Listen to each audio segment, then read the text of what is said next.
Радоваться жизни ежедневно, отметая сон, усталость, лень, относиться к лжи все так же гневно, к резкой правде рваться каждый день, проникая в суть, не предавая все, что смыслом сделалось твоим, ежедневно, не охладевая, жизнь любить, все время быть живым. Семен Данилов.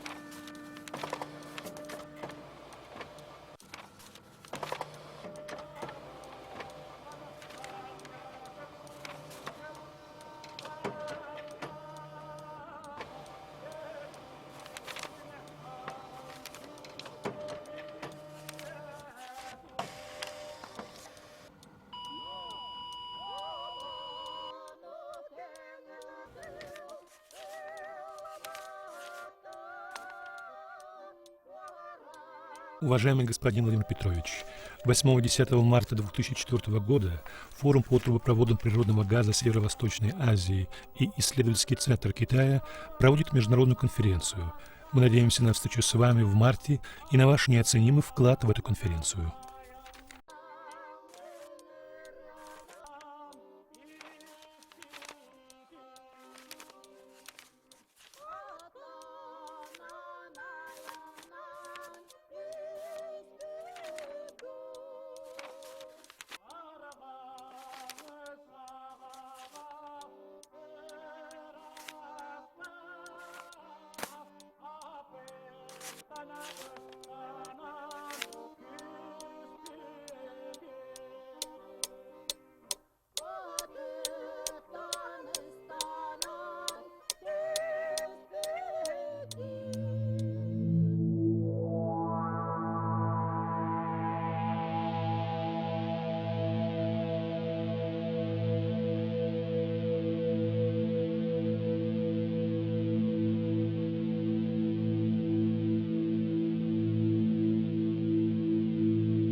Владимир Ларионов был 16-м ребенком в семье колхозника.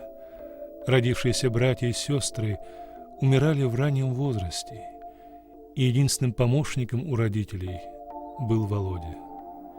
С самого раннего детства юный Володя страстно стремился в школу. И, будучи второклассником, по вызову учителя довольно часто отвечал на вопросы по заданиям 4 класса. Уже тогда проявили способность мыслить и видеть далеко вперед. Родители были старые, не умели ни читать, ни писать. Но мать хорошо знала, как пишутся цифры, во всяком случае до 5. И если в дневнике появлялась отметка 4, мать очень огорчалась и укоряла сына. «Ты не работаешь, только учишься. Ты не должен получать отметок, кроме 5». Отец очень гордился успехами сына в школе. Его основным занятием всю жизнь была охота. При помощи капканов, селков и ловушек добывал зайцев, лисиц, волков.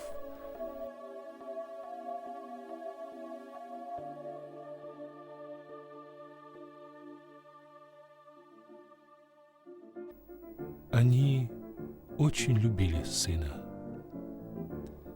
Чтобы перебраться в поселок, где и школа, сдали дом, пашни, усадьбу и жили с ним вплоть до окончания 7-летки. А 3 последних класса Володя заканчивал в центре района в селе Мая. Мне пришлось его учить в 9-10 классе и быть классным руководителем. Но Володя, как ученик, очень способный, талантливый был, всегда учился по всем предметам на 5. В школе он был самым активным, чутким товарищем, имел большой авторитет, много работал над собой, много читал, имел большой кругозор. Не только он хорошо учился, он был хорошим общественником, лидером нашей школы.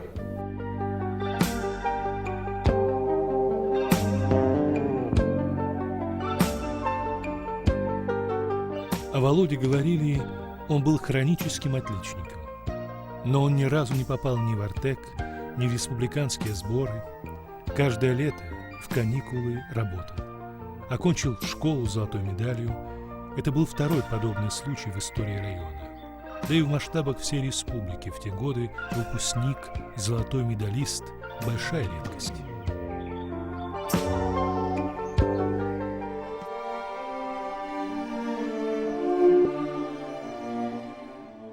Жизнь моя, как большой календарь, коль внимательно к ней приглядеться, был отменно суровым январь, то есть было нелегкое детство. Но зато потом, в феврале, сразу оттепель вдруг подоспела, и тянулся я к солнцу в тепле, и душа по-мальчишески пела.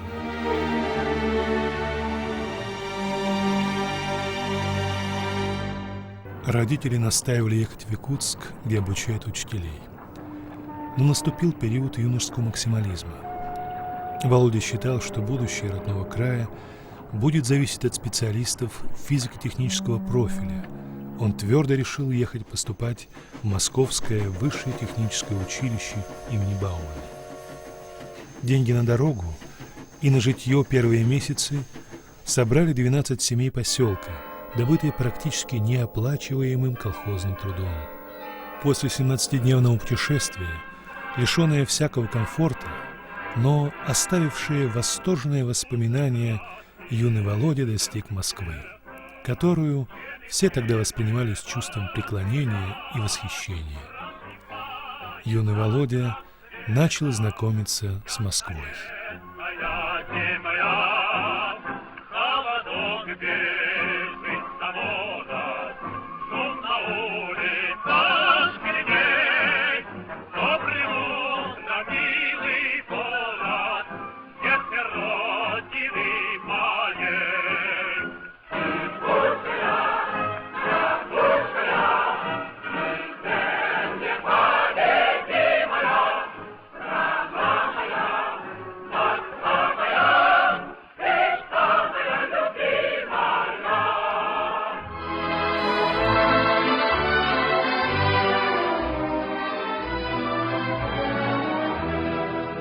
Отыскав МВТУ имени Баумана, Володя сдал документы в приемную комиссию.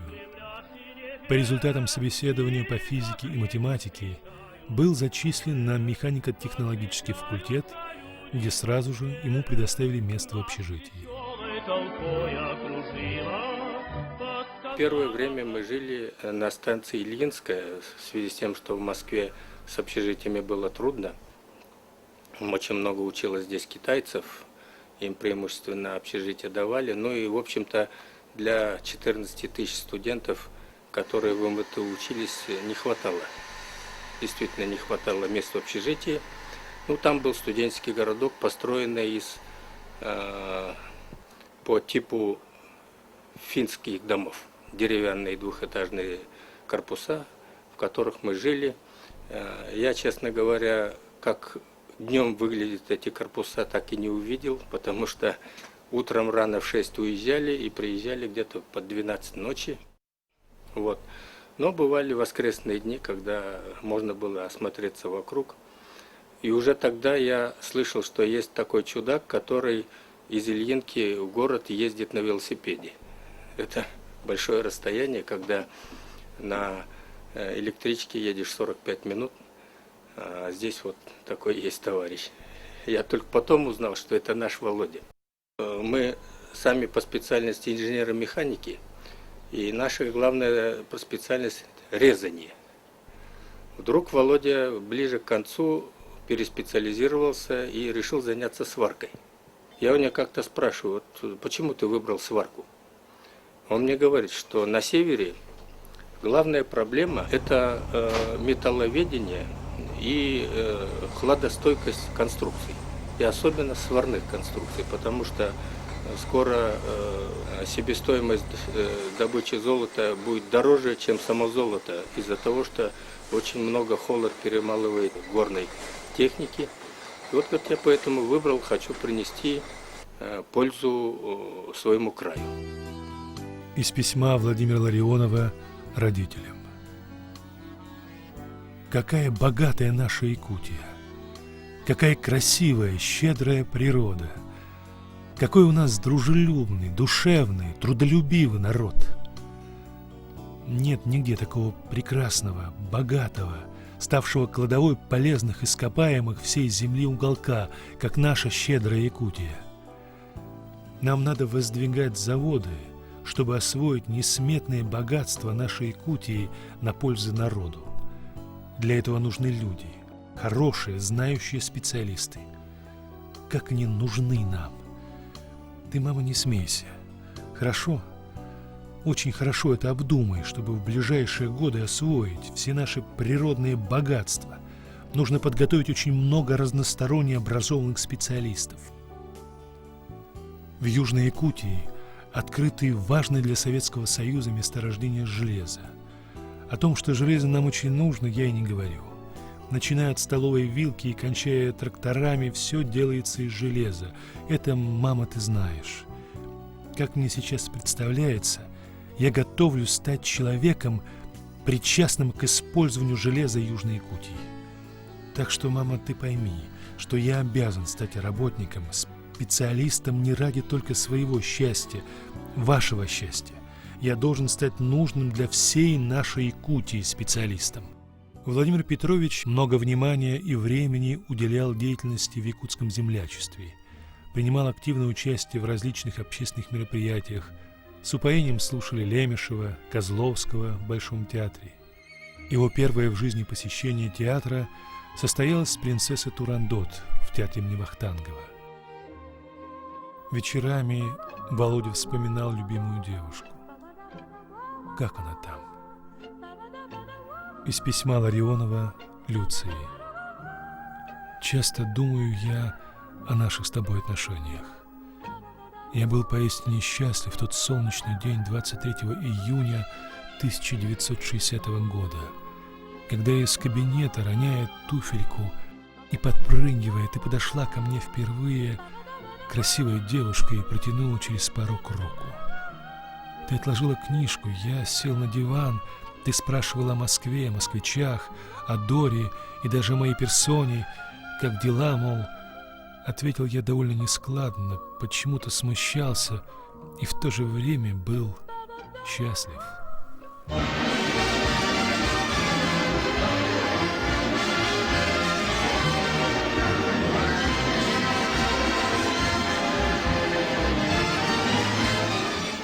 Первый Новый год вдали от родного края. Грустно от того, что рядом нет любимых родителей. Но его окружали верные, хорошие друзья, иностранные студенты, с которыми он дружно жил в одной комнате, земляки. Володе очень нравилось кататься на коньках. В Лефортово был тогда небольшой, не слишком хорошо оборудованный клубный стадион «Энергия». На этом стадионе с другом Спиридоном Сосиным прямо на коньках встретили новый 1957 год. Это было время триумфального шествия по киноэкранам картины «Карнавальная ночь». Молоденькая Людмила Гурченко стала буквально национальной героиней. Не покинет больше вас.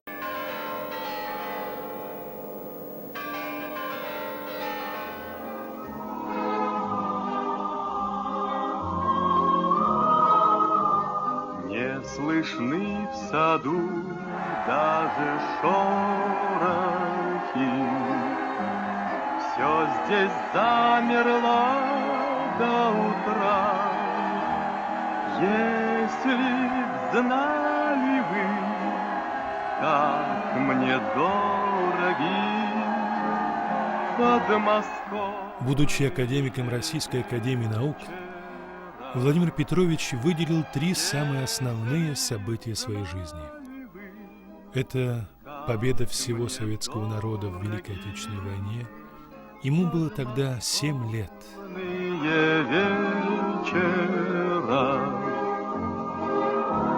Второе событие. Всемирный фестиваль молодежи и студентов в Москве 1957 года. Это было первое, самое массовое общение молодежи разных стран на нашей земле. Подобное всеобщее вдохновение, ликование множества людей Владимир Петрович наблюдал 12 апреля 1961 года, в день полета Юрия Гагарина в космос. Как же падает листва в садах, и куда-то все спешат такси. Быстро пролетели студенческие годы. Володю распределили в Якутск, в его родной край. А ты летишь, и тебе дарят звезды свою.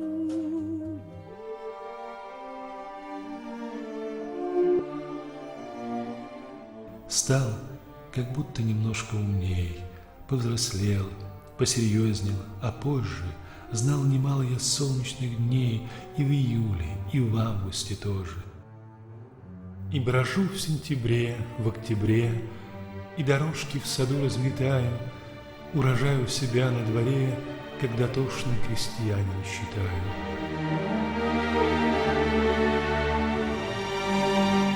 Володя как приехал в Якутск, как устроился на работу, он сразу же как-то обратил на себя внимание местных вот наших ученых, выдающихся, начиная от самого Николая Васильевича Черского, ну, и других таких же очень известных наших ученых, ну и среди молодежи, интеллигенции якутского филиала.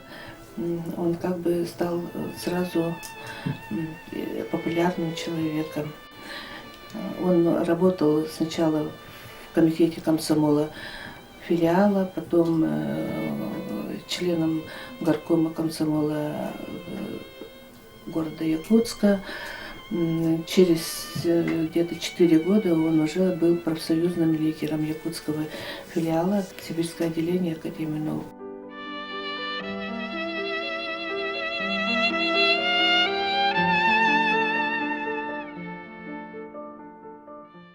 Владимиру Петровичу приходилось уже тогда решать серьезные задачи. Он формировал свою молодежную научную группу, и ему приходилось ставить перед молодыми людьми задачи, формировать будущее научное направление. Тогда уже вот на этих примерах было видно, что Владимир Петрович обладает очень ярко выраженным талантом научного лидера. Он проявлял его во многих обстоятельствах, не только вот со своими молодыми сотрудниками, но также он был член Совета молодых ученых, и там тоже активно работал в Республиканском совете молодых ученых. В начале 60-х годов республика становилась горнодобывающей. Вся техника, которая нормально работала в регионах, начала ломаться в условиях наших холодов. Якутская группа ученых, в числе которых был Владимир Ларионов, занималась разработкой и устранением этих неполадок. Важная роль в его научной деятельности сыграли Бауманское училище, Институт электросварки имени Патона в Киеве. Здесь он выполнил свои научные исследования и здесь же защитил в 1967 году кандидатскую, а в 1983 докторскую. Он стал первым из народа Саха доктором технических наук. Позднее первым из сибирских и северных народов академиком Российской академии наук. У нас он начал свою деятельность с отдела, которым теперь руководит Леонид Михайлович Лобанов, наш академик. А тогда Владимир Петрович, насколько я помню, работал первоначально с Борисом Сергеевичем Касаткой. И занялся он прочностью сварных конструкций и очень интересовался техникой, внедрением всяких новшеств. Вот еще до того, как мы хорошо познакомились с Владимиром Петровичем, появилась новая у нас работа совместно с сибирским отделением тогда Академии наук Советского Союза. Это был Совет по науке при Совете министров СССР. И его возглавил по указанию Никиты Сергеевича Хрущева лично Михаил Алексеевич Лаврентьев. И дело было в том, что мы предложили использовать хладостойкие стали для конструкций, которые работают на Дальнем Севере в самых экстремальных условиях. Вышло постановление Совета министров СССР, и вот с тех пор началась эта работа, которую затем продолжил очень активно и успешно Владимир Петрович.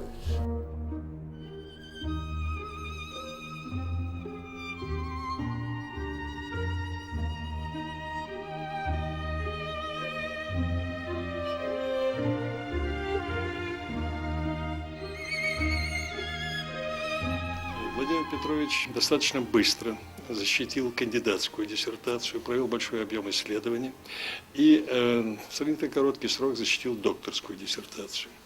В этих работах он провел большой комплекс исследований и представил эти исследования по проблемам сварки и прочности конструкций, работающих в условиях низких климатических температур. Это была большая оригинальная работа, которая имеет и по сей день большое значение и используется в различных отраслях промышленности, в особенности при создании объектов новой техники.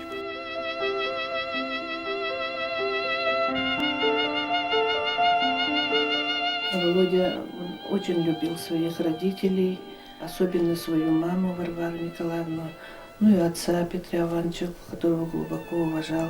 Родители, конечно, были очень привязаны к Володе. И когда мы поженились в 1963 году, в нашем становлении, конечно, они сыграли очень большую роль. В нашей семейной жизни, вот, я бы сказала, что Володя был очень таким простым, непритязательным человеком. Он никогда, я вот не помню, чтобы он как-то капризничал. Свои работы, проблемы на работе, никогда он не переносил на нас, на своих близких, на свою семью. Для него суббота-воскресенье как такового тоже не существовало, потому что эти дни тоже были посвящены работе, книгам. И когда он иногда мог позволить себе изредка лежать на диване и смотреть телевизор, мы домашние даже удивлялись до последнего времени. Детские годы даже вспоминая. Сейчас смотришь вот альбомы детские, свои детские альбомы, вел их, оказывается, папа. Обычно, женщины ведут, да, он вроде такой очень занятой человек там и по работе, и везде. Но вот вел их он записывал всех людей, кто приходил ко мне на день рождения, кто что подарил, сколько я весила. Гостей он очень любил вот большое количество привечать в нашем доме, что абсолютно разные люди были, да. Иногда нам казалось такое впечатление, что он где-нибудь на улице увидит какого-нибудь человека и позовет его к нам в гости. Он в своем кабинете сидит, он всегда ноги складывал по-турецки. В этой библиотеке постоянно роется, достанет какую-нибудь книжку, очки одевает, наоборот, снимает их, то есть они у него вот на лбу, получается, ноги по-турецки и читает. Еще любил читать и вслух, и про себя.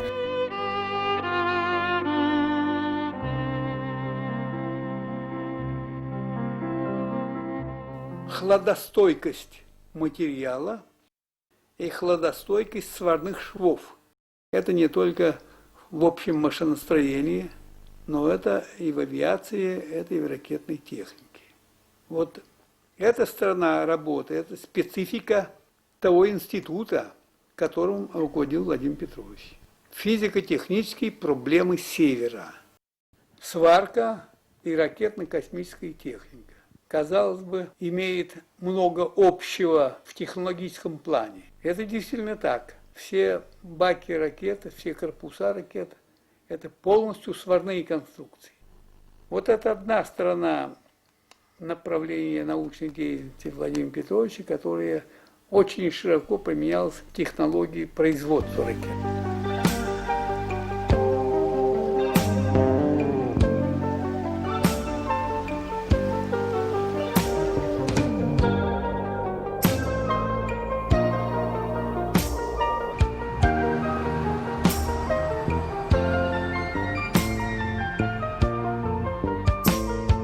Основная проблема, которая возникает по нашему направлению в Якутии, это проблема хладноломкости. То есть что происходит с материалами в условиях низких температур.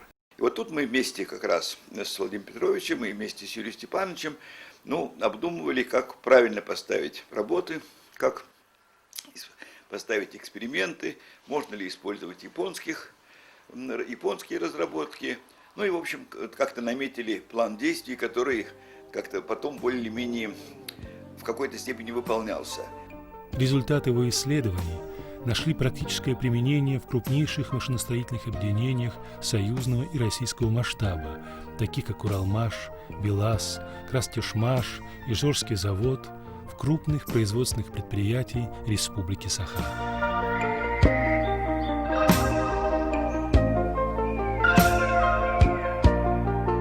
Его первые исследования по проблемам хладноломкости с группой якутских ученых получили одобрение в крупных институтах страны, таких как Физико-технический институт имени Иоффе. Его исследования по изучению особенностей сварки и разрушения сварных соединений в условиях низких температур были использованы уже при сооружении первых газопроводов в Якутии. Он одним из был первых, кто занимался сваркой трубопроводов для газа, который шел в Якутск. И даже он был одним из тех, кто был отмечен. Первую свою награду получил за прокладку газопровода в Якутск. Дальше он занимался прочностью материалов. Когда Якутия приобретала технику тяжелую для развития промышленности, то начиная от автомобилей Татара, кончая многими немецкими, японскими агрегатами, то они укрепляли эту технологию теми разработками, которые была представлена в лаборатории Владимира Петровича Ларионова. А как человек, конечно, он был очень глубокий, очень дальновидный и, самое важное, очень гуманный. Он всегда видел все под углом, как сделать добро человеку или помочь делу или решить какую-то проблему. В этом плане, конечно, он был одним из уникальных людей нашей истории и нашего народа. Огромный вклад внес Владимир Ларионов в становление и развитие Института физико-технических проблем Севера. Сегодня это 3 самостоятельных института. С 1986 года до последних дней жизни он являлся бессменным руководителем института. Когда в 1973 году пришел, это была первая всесоюзная конференция по проблемам работы машин и материалов в зоне холодного климата, где участвовало более 300 ученых со всех краев Советского Союза. Он тогда, будучи кандидатом наук, уже делал пленарный доклад, и этот доклад является до сегодняшнего дня основным трудом, на который сегодня ориентируются все ученые, сварщики и прочисты. Она называлась «Холодостойкость сварных соединений». Он сплачивал воедино власть, которую может решать Государственный комитет по науке, Академию наук и генеральных директоров, конструкторов, которые занимаются производством, конструированием и изготовлением этой техники. И эксплуатационщиков. Каким образом все это воедино было слилось, чтобы это было как раз на мощность нашей страны возросла и потенциал страны рос, чтобы рос его валовой доход, и чтобы экономика нас развивалась достаточно такими нормальными научно-образованными темпами.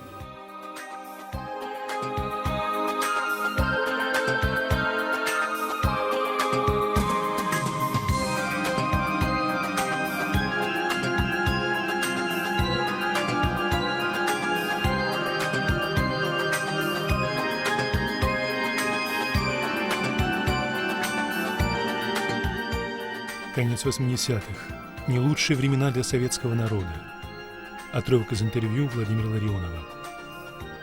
Одна из главных причин нашего краха системы ведения хозяйства, на которой основывалась экономика страны, до сих пор, на мой взгляд, состоит в том, что при принятии решений, определяющих судьбу народов, от участия в нем были отстранены основная масса людей, основная масса регионов нашей огромной страны, что исполнение добрых намерений было построено на принуждении, практически в духе стремления делать людей счастливыми насильственным путем.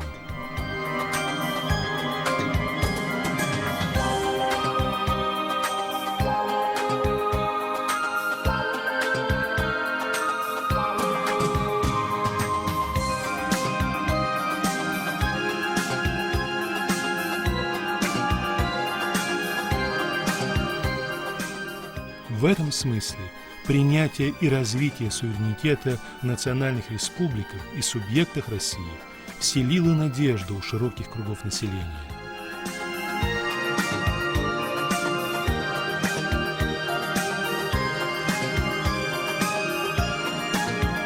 Мы находимся на фоне здания главного здания Академии наук, и оно историческое и в том плане, что именно в этом здании Владимир Петрович Ларионов был избран академиком Российской Академии наук.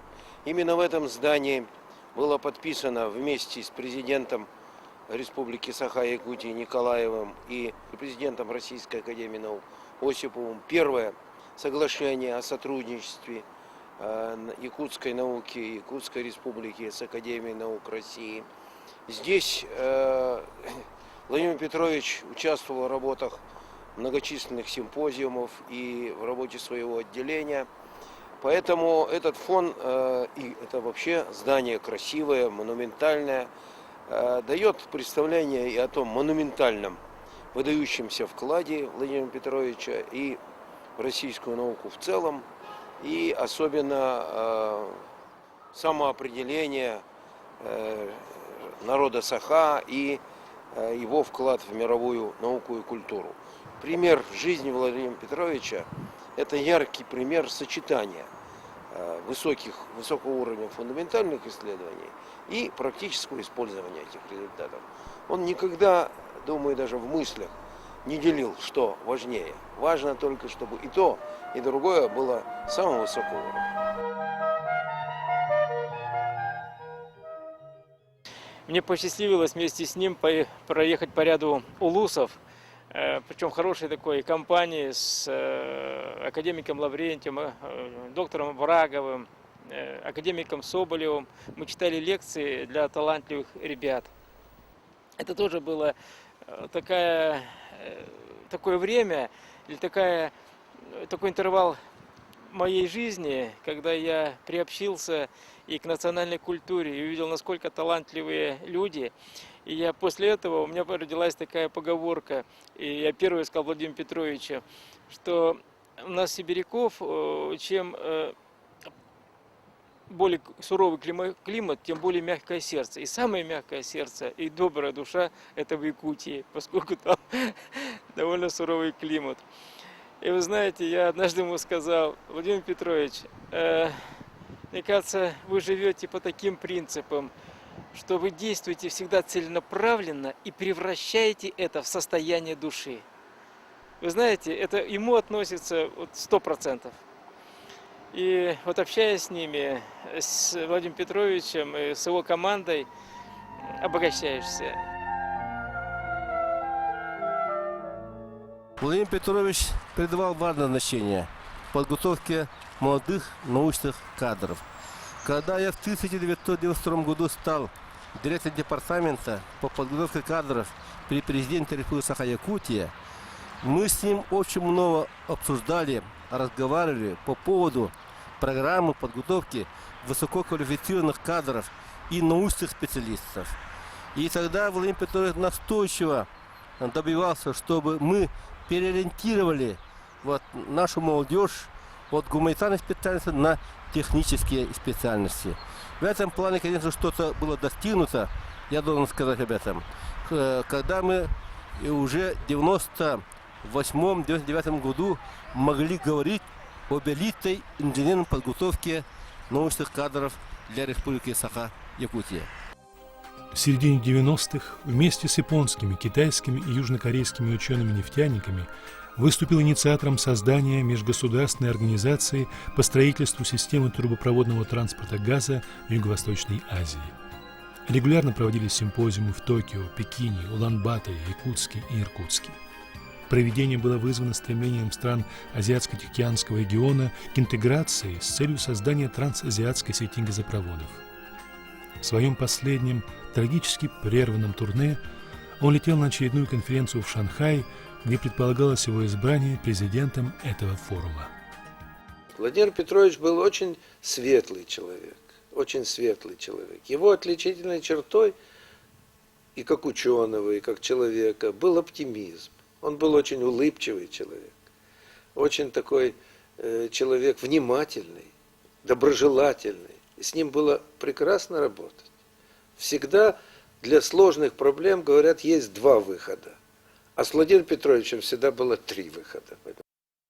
Он все время напоминал при каждом своем приезде, что нам нужно помочь не только институту, а именно якутской промышленности наладить технологию производства и буровых инструментов для бурения на полезные ископаемые.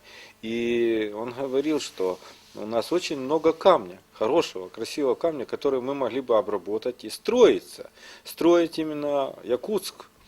Но это без алмазных инструментов практически было невозможно. Покупать их и возить из европейской части, это было крайне дорого и, может, и неэффективно. И он это прекрасно понимал.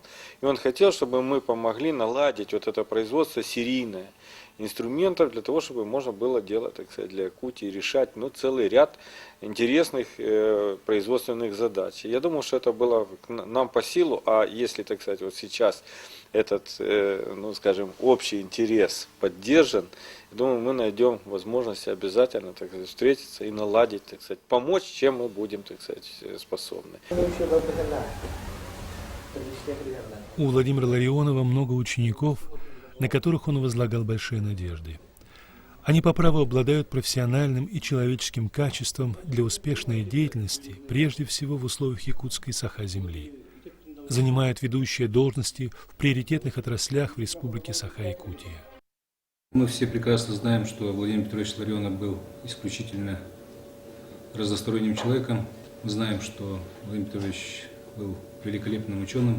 Его заслуги в развитии мировой науки, они оценены достойно. Я, как один из его учеников, который защитил кандидатскую диссертацию в его научном совете, он был у меня руководителем, очень хорошо знаем все его достижения. Они имеют значение для всей мировой науки, всей России и особенно для нашего северного региона Якутии.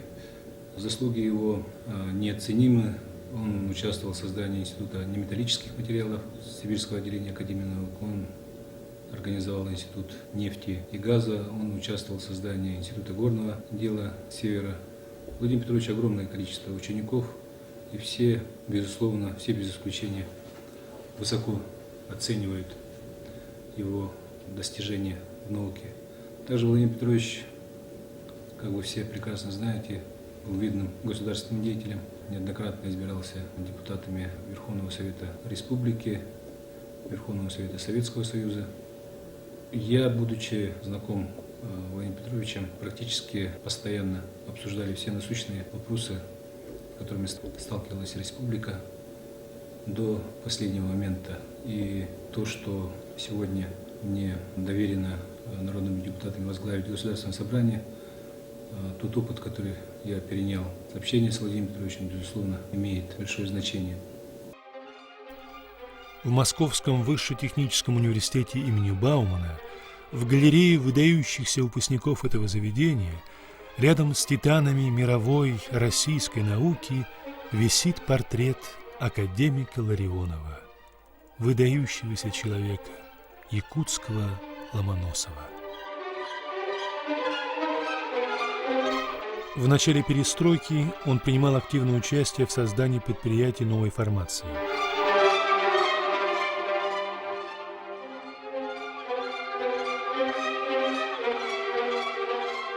Уважаемый Владимир Петрович уже в начале 60-х он в своем письме своей супруге написал, что он видит в Якутии не только алмазодобычу, он видит, что будут в Якутии, на территории Якутии будут стоять большие гранильные фабрики. И вот эта прозорливость, мало кто мог вообще подумать в то время, что это возможно. И я считаю, что нашему поколению досталась большая честь участвовать в воплощении в жизнь тех мечтаний, того видения, которое было у нашего Владимира Петровича. Я думаю, как раз он был один из тех людей, который помогал жить народу. Владимира Петровича Ларионова я, с одной стороны, знал довольно много лет, потому что Владимир Петрович уникальный человек, безусловно, был. И он стал членом Академии, членом-корреспондентом Академии наук СССР в 90-м году, еще Академии наук СССР, и первым членом-корреспондентом Академии наук СССР, то, что называется, из народа Саха. Он развивал чрезвычайно важное направление в современном материаловедении, конструкционных материалов, и был основателем Института физико-технических проблем Севера. К тому же он проходил блестящую, одну из лучших научных школ в области электросварки у Бориса Евгеньевича Патона. Это выдающаяся научная школа, и Борис Евгеньевич, мой старый друг, и Владимир Петрович был очень достойным его учеником, и Борис Евгеньевич часто его вспоминал, когда мы с ним встречались. А вот ближе я познакомился с Владимиром Петровичем во время поездки своей в Якутск в 2003 году. И тогда я его узнал уже не только как специалиста я узнал его намного раньше, я узнал его как человека. И это был вообще человек, конечно, и образованный, и высококультурный, настоящий патриот и Советского Союза, и России, и своей Якутии. И его, безусловно, можно считать основателем научной школы не только в своей области, но научной школы в Якутии. Не зря он был одним из создателей Якутского научного центра и был председателем президиума Якутского научного центра. Он прекрасно разбирался, между прочим, не только в специальных материалах, конструкциях, разрабатывая, вообще говоря, так сказать, материалы для проведения конструкционных, сварочных работ в районе Крайнего Севера. Он прекрасно знал и другие материалы, он великолепно понимал и разбирался в камнях и очень любил свою Якутию и ее природу. Моя супруга вообще, Тамара Георгиевна, она очень быстро, про нее как-то ее одна старая подруга сказала, что у Тамары глаз алмаз, и она очень быстро разбирается в людях. И Владимир Петрович практически, ну вот с первого дня знакомства, он просто ей бесконечно понравился, и они почувствовали взаимную, так сказать, симпатию, человеческую взаимную симпатию. Должен сказать, что то же самое произошло и со мной. Зная его до этого как специалиста, встречаясь с ним на общих собраниях Академии наук, вот за те чрезвычайно ценные для меня дни, порядка недели, которые я провел в Якутске, мы с Владимиром Петровичем общались очень много. И он стал для меня близким и дорогим человеком, и для меня был бесконечно тяжелым удар, когда я узнал о его безвременной кончине. Я думаю, что Владимир Петрович Ларионов навсегда останется и в нашей науке, и, безусловно, навсегда останется как замечательный, выдающийся сын якутского народа, выдающийся ученый современности. Владимир Ларионов, несмотря на свою занятость, находил время и силы для общения со многими молодыми людьми. Некоторые из них получили образование по его совету и работают сейчас в престижных заведениях нашей страны.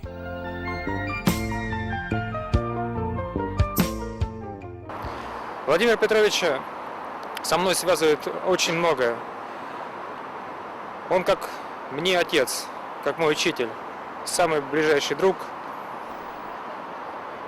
Много раз мы с ним беседовали на темы внешнеполитические, внутренней политики России. Он всегда был очень хорошим собеседником, благодарным слушателем, мудрым советчиком. Несколько раз он приезжал ко мне, когда я работал в Китае, в городе Шиньяне. Встречались мы с ним и в Пекине. Несколько встреч.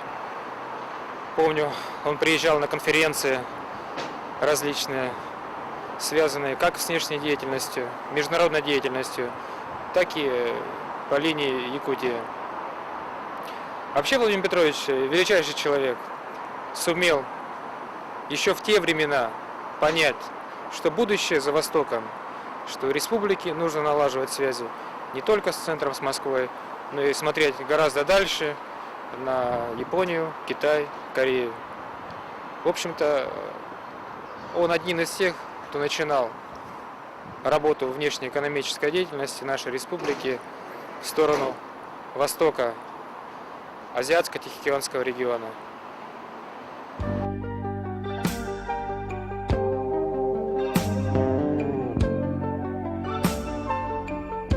Папа всегда очень, когда выходил сюда на природу, он такой воодушевленный сразу был, у него очень много эмоций было.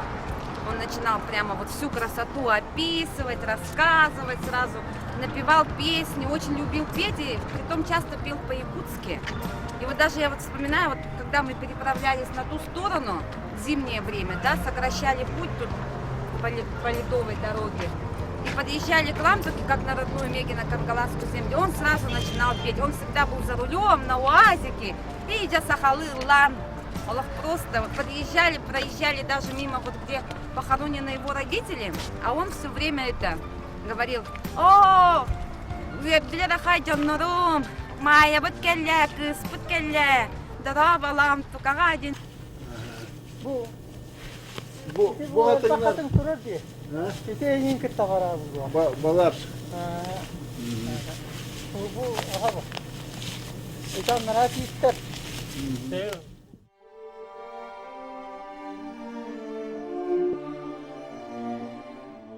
А годы все текут и текут. Миновало мне трижды по 20. Но никак я, упрямый якут, не желаю сдавать и сдаваться. Мой ноябрь, мой декабрь, ни листвы, ни цветов, лишь метелица злится. Пусть не лучшие месяцы вы, постарайтесь подольше продлиться.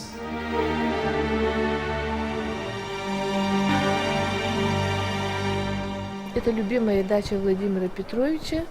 Мы любили, купили эту дачу в 1967 году, когда родилась у нас Маечка. Вот, и с тех пор каждое лето мы проводим здесь. Старая дача, это Хатун-Урех. Здесь тут дачи все как бы рядом, близко друг к другу, все открыто, все видят. И замечательные соседи нас окружают уже много лет. Когда мы купили, вот был только вот этот небольшой домик. А когда родилась у нас внучка Варзала в 1986 году, Владимир Петрович построил вот эту веранду. Он сказал, я построю веранду для своей любимой внучки, чтобы она каталась там на велосипеде. Ну так оно и было. Каталась на велосипеде. И всегда у нас очень много народу здесь живет, все наши родственники, по 4-5 семей каждое лето. И он говорил, это наш якутский саилык. Вот как у наших предков было, так у нас и продолжается. Вот до сегодня здесь живет несколько семей наших племянников. Вот. А потом вот его гордость и самое любимое место последние годы, вот этот балаганчик. Всю свою жизнь он мечтал, что когда-нибудь на своей даче построить балаган. К 60-летию ему вот Мегинакангаласский улус администрации подарили, и вот построили вот этот балаганчик небольшой.